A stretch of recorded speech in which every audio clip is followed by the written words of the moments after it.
కార్యం నీకు వందనాలు సుఖంగా చెల్లిస్తున్నా. మీరు సమయంలో వివాహ వేదికలోనికి ప్రియబిడ్డ మహిత అయ్యాదిగో తండ్రి కుడిసెల్లో కూర్చొని పెడుతుండగా బిడ్డను దీవించండి, ఆశీర్వదించండి, బలపరచండి, నీ మహిమార్థంగా వాడుకోమని ప్రార్థన చేసుకుంటూ మహిమ ఘనత ప్రభావాలు పొందమని యేసు క్రీస్తు నామమున అడుగుతున్నాము తండ్రి, ఆమేన్.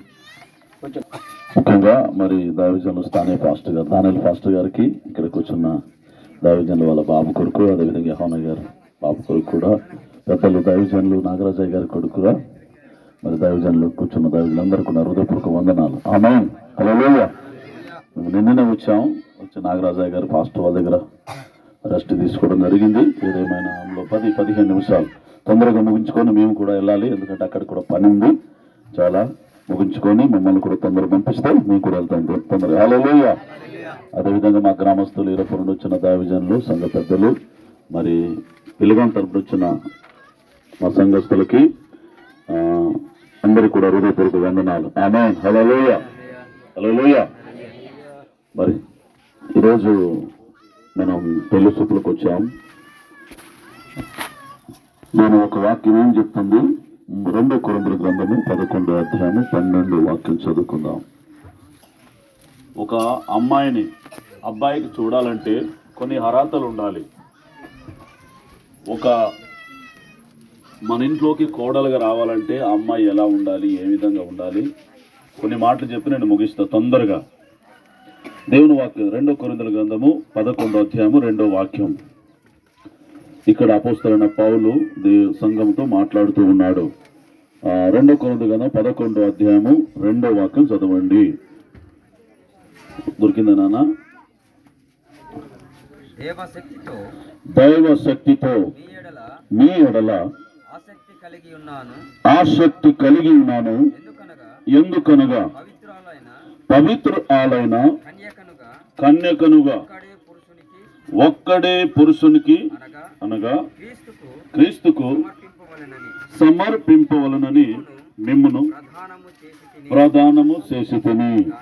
కానీ సర్పము కుయుక్తి చేత అవ్వను మోసపరిచినట్లు మీ మనసులను సరిపబడి క్రీస్తు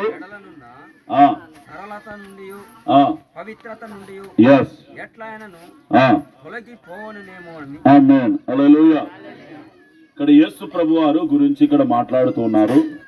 మనమందరము కూడా ఆయన పెళ్లి కూతుర్లమై ఉన్నాం. మనందరం కూడా యేసు ప్రభు వారు పెళ్లి కొడుకై ఉన్నాడు. హల్లెలూయా. ఈ పెళ్లి యేసు ప్రభుకు సాదృశ్యమే ఉన్నది, వధువు సంఘానికి సాదృశ్యమే ఉన్నది. హల్లెలూయా. ఇక్కడ ఒక మాట ఏమంటున్నాడంటే అపోస్తలుడైన పౌలు గారు, దేవ శక్తితో మీ ఎడల ఆసక్తి కలిగి ఉన్నాను, ఎందుకనగా పవిత్రురాలైన కన్యకనగా ఒకడే పురుషుని అతనికి క్రీస్తుకు సమర్పింపవలను. హల్లెలూయా. ఒక్కడే పురుషునితో వివాహము చేసుకోవాలట. ఇక్కడ దేవుని ఒక రాయబడ్డది, దేవుని ఒక వాక్యం చెప్తూ ఉంది. హల్లెలూయా. మళ్ళొక మాట రాయబడ్డది, యేసు ప్రభు మనందరిని ఏం చేసుకున్నాడు తెలుసా? ప్రదానం చేసిండు. దేని కొరకు? వివాహము. మనందరికి కూడా యేసు ప్రభుతో వివాహం జరగబోతుందట. ఆ పెళ్లి విందులు వెళ్ళటానికి ఒకటే పురుషునితో, ఒకే వ్యక్తితో మనందరినీ కూడా దేవుడు ప్రదానం చేసుకున్నాడట. ఆమేన్ చెప్పండి. ఏం చేసుకున్నాడట? ఏమంటారు తెలుగులో గారు? ప్రధానం అంటారా? పెళ్లి చూపులు. హల్లెలూయా. హల్లెలూయా. ఎవరితో? యేసయ్యతో. ఈ యొక్క పెళ్లి రాబోయే వధువు సంఘానికి, రాబోయే యేసయ్య పిలుపుకు సాదృశ్యమే ఉన్నది. హల్లెలూయా. మనము కూడా ఒకే వ్యక్తితో పెళ్లి చూపులు జరగాలి. 10 మందితో కాదు. ఎంతమందితో జరగాలి పెళ్లి చూపులు? చెప్పండి అమ్మా. పూర్వంతోనే పెళ్లి చూపు జరగవాలి. పూర్వం జరగమందే పెళ్లి చూపు జరగరు. ఇల్లే దేని వాక్యం కెచ్చరు మంది దేని వాక్యం తగ్గ పూర్వంతోనే 10 మందితో అయ్యో ಒಂದು ನಚ್ಚುಲ್ಲೆ ಮಲ್ಲೊಂದು ನಚ್ಚಿಲ್ಲೆ ಮಾಲೂಂको ಅಲ್ಲ ಇದೊರಟಿ खेल अयो खेल को क्या बोलते हैं ఆట అయ్యో పెళ్లి చూపులు. హల్లెలూయా. అందుకే యేసు ప్రభు ఏం చెప్పిండంటే నువ్వు పెళ్లి చూపులకు వెళ్ళినప్పుడు అట ఏం చేయాలంటే ఒకే పురుషునితో ఒకే స్త్రీతో మన వివాహం అనేది జీవితాంతకాలం కట్టబడాలి 10 మందితో కాదు. 10 మందితో అయితే పరువు పోతుంది. ఏం పోద్ది చెప్పండి? మన పెళ్లి పెద్దలు నిశ్చయించుకున్నప్పుడు సంఘ పెద్దలే కావచ్చు, దైవజనులే కావచ్చు, పాస్టర్లే కావచ్చు, ఎవరైనా కావచ్చు, మనం మాట ఇచ్చినామంటే తప్పొద్దు. మన ప్రాణం పోయినా పర్వాలేదు. అర్థమైందా? ఏం చేయదు?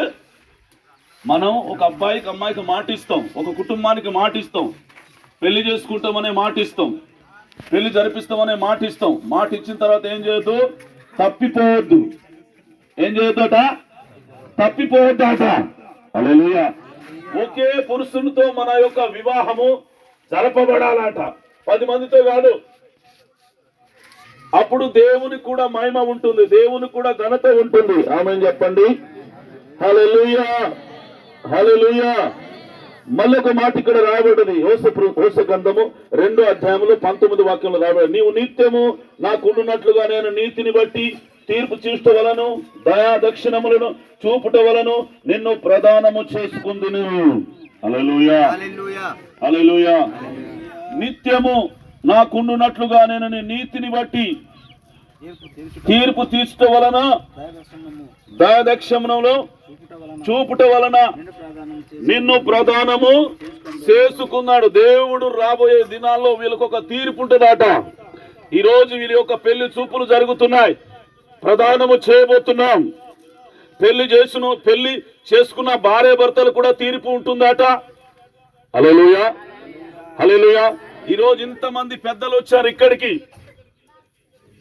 వీళ్ళు జీవితాంతకాలం బ్రతకాలని, జీవితాంతకాలం మంచిగా ఉండాలని సంఘ పెద్దలే కావచ్చు, దైవజనులే కావచ్చు, విశ్వాసులే కావచ్చు, వీళ్ళందరూ కూడా ఇక్కడ కూర్చొని ఈ యొక్క పెళ్లి చూపుల్లో మనందరం వచ్చాము. ఎందుకో తెలుసా? వీళ్ళ వివాహ యొక్క బంధానికి కలపటానికి, వీళ్ళని ఏరు చేయడానికి రాలేదు. హల్లెలూయా. దేవుడు కూడా ఇప్పుడు మనం మాట్లాడే ప్రతి మాట ఆయన పరిశుద్ధ గ్రంథంలో రాస్తాడట. తీర్పు ఉంటుందట. ఎవరికి తీర్పు ఉంటుంది?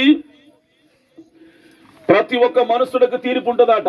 దైవజనులు కూడా తీర్పు ఉంటుందట, విశ్వాసులు కూడా తీర్పు ఉంటుందట, భార్య భర్తలు కూడా తీర్పు ఉంటుందట. ఈ రోజు జరిగే ఈ పతానంలో జరిగే పెళ్లి కూతురికి పెళ్లి కొడుకు కూడా తీర్పు ఉంటుందట. గట్టిగా చెప్పండి, ఏముంటుందట? ఇది ఒక ఆట బొమ్మలు కాదు. ఆట బొమ్మలు పిల్లలు ఆడుకుంటారు, చూసినావా?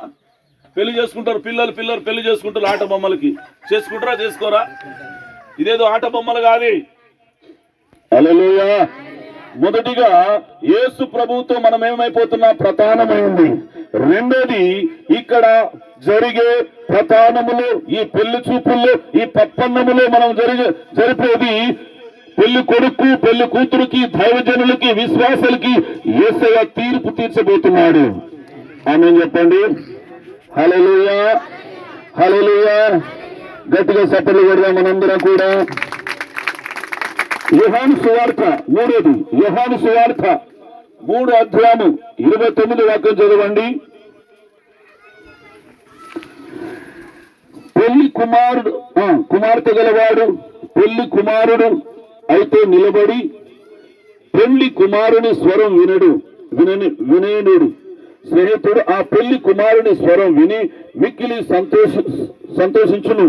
ఈ సంతోషము పరిపూర్ణమై ఉన్నది. హల్లెలూయా. చదువునా? యోహాను సువార్త 3:20. పెళ్లి కుమార్తె గలవాడు పెళ్లి కుమారుడు అయితే నిలబడి పెళ్లి కుమారుని స్వరము వినే